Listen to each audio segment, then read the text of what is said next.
ever specifically talks about one of the most common questions that I get, which is, what can I eat at night before sleep?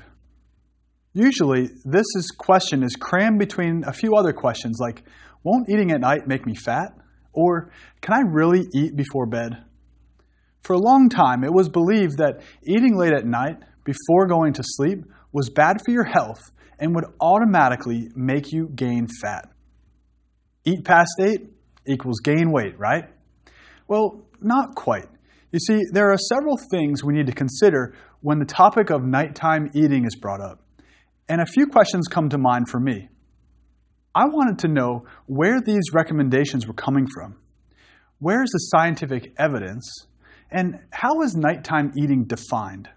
Does this mean I should be monitoring what time I eat dinner? How does the nighttime meal size and composition influence my health? And of course, are carbs evil?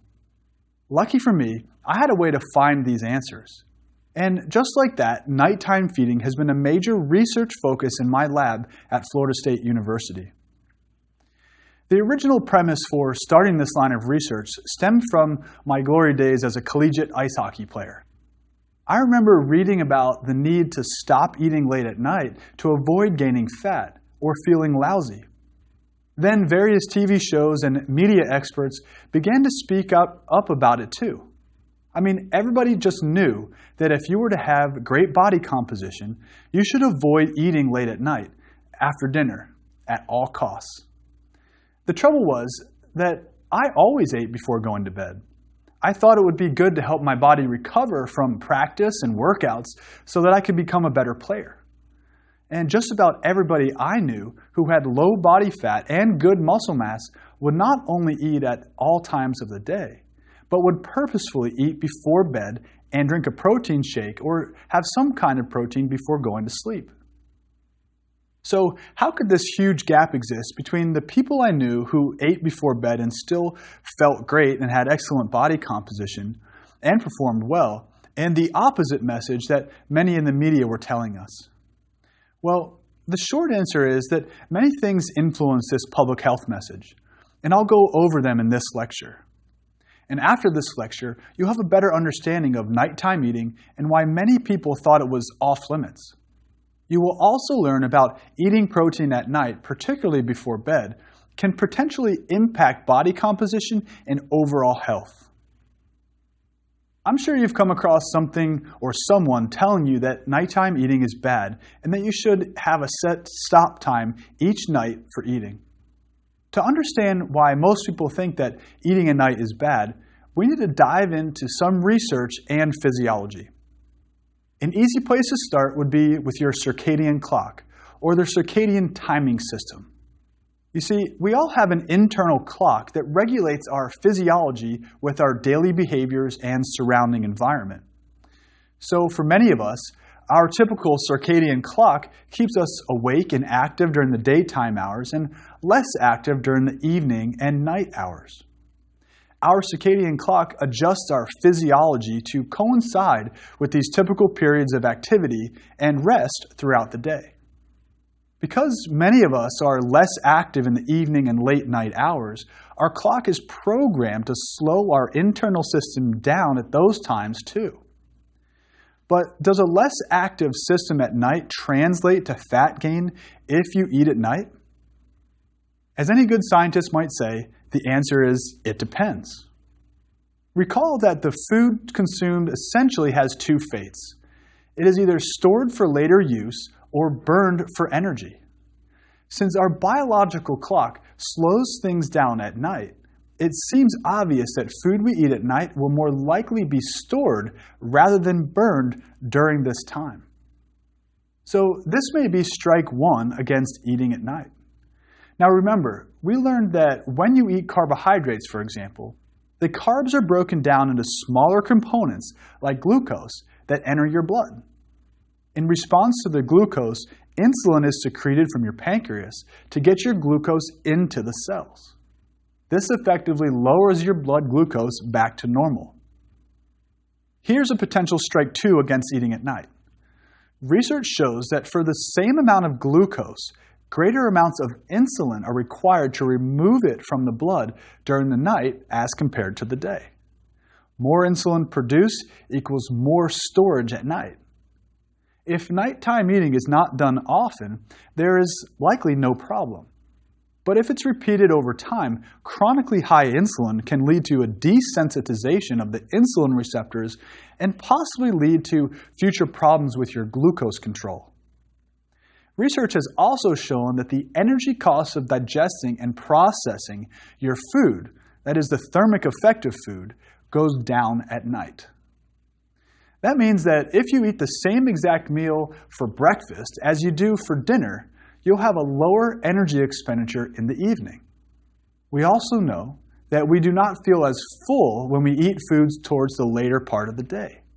So there's a chance we'll eat more food. And one more point about nighttime digestion. It takes longer for food eaten later in the day to be emptied from the stomach and into the intestines during this time. To sum it up, when we eat at night, more insulin is needed, we feel less full, so we eat more, and we have a slower digestion and less energy is used to digest and process food. This tells me that our physiology at night favors storage when we eat towards the latter part of the day. This may not be ideal for body composition. Do you see how the message quickly spread to avoid eating in the evening? I sure do. So, based on the information, could nighttime eating be the wrong time to eat? Well, a study with animals surely has us all convinced that this might be the case. If you change the feeding time of mice so that they are fed a high-fat diet during the time when they normally sleep, which in mice this is during the daylight hours, as opposed to when they are normally awake, which is during the night for mice, the mice gained more fat. This looks like there may actually be a wrong time of day to eat, at least for mice. An interesting finding for sure, but I was told never to trust a rat or a mouse. Now, does this hold true for humans? Is there a wrong time of day for people to eat if they want to maintain or lose fat? If you take the time to do a little research on night eating in humans, you'll see that much of the scientific evidence that is cited for why we shouldn't eat at night was based primarily on people who work the night shift in jobs that provide service 24 hours, such as hospitals, and people with night eating syndrome. This is an eating disorder characterized by eating more than half of your daily food intake after dinner, waking up from sleep to eat, and having little appetite for breakfast.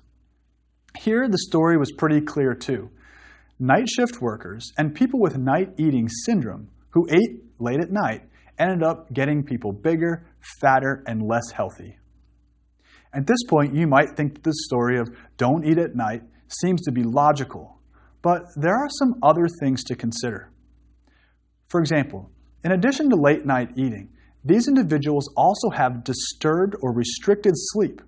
And we know that the less sleep you get, the greater your chances for overweight and obesity. Now, to mention the obvious response to sleeping less at night, more opportunity to eat, you have more hours in the day when you might eat. And this could obviously lead to trouble if you're trying to achieve your optimal body composition. There's also controversy with what defines nighttime eating. Much of the research on this topic uses different criteria for night eating.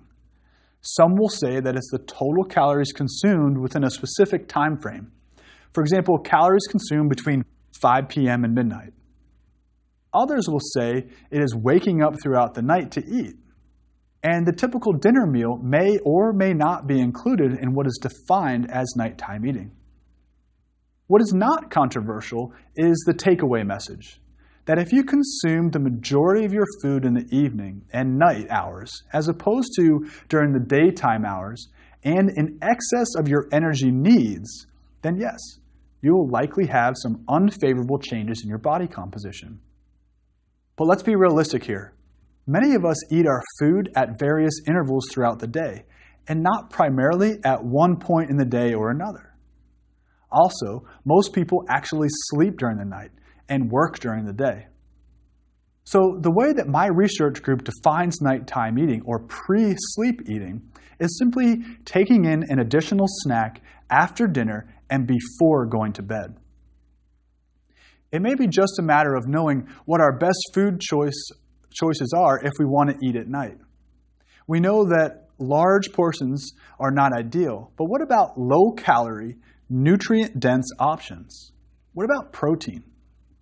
Like I mentioned earlier, many athletes and bodybuilders typically consume protein before going to bed. But are they reaping any benefits? In this field of performance nutrition and exercise physiology, we think about feeding our bodies all the time. We basically know how to feed ourselves throughout the day and in relation to exercise in order to optimize body composition and health. This is not surprising, as much of the available research is tailored towards this optimization.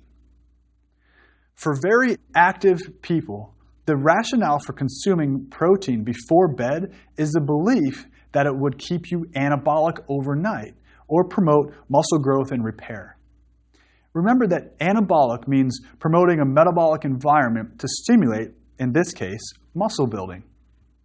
The idea is that perhaps over the long term, this continual anabolic state could lead to increased muscle recovery and performance. Simply eating protein before bed to keep muscle growth continuing overnight could give you a competitive edge against the competition, or simply allow you to recover better. Before we get into that possibility, let's briefly go over our options for what that before bed protein snack might consist of. We know that whey protein is a very common used supplement, used every day by athletes and gym goers. However, casein protein, which makes up 80% of the protein in milk, has been highlighted as the best to consume before sleep due to its slow release from the stomach. Casein, found in higher concentrations in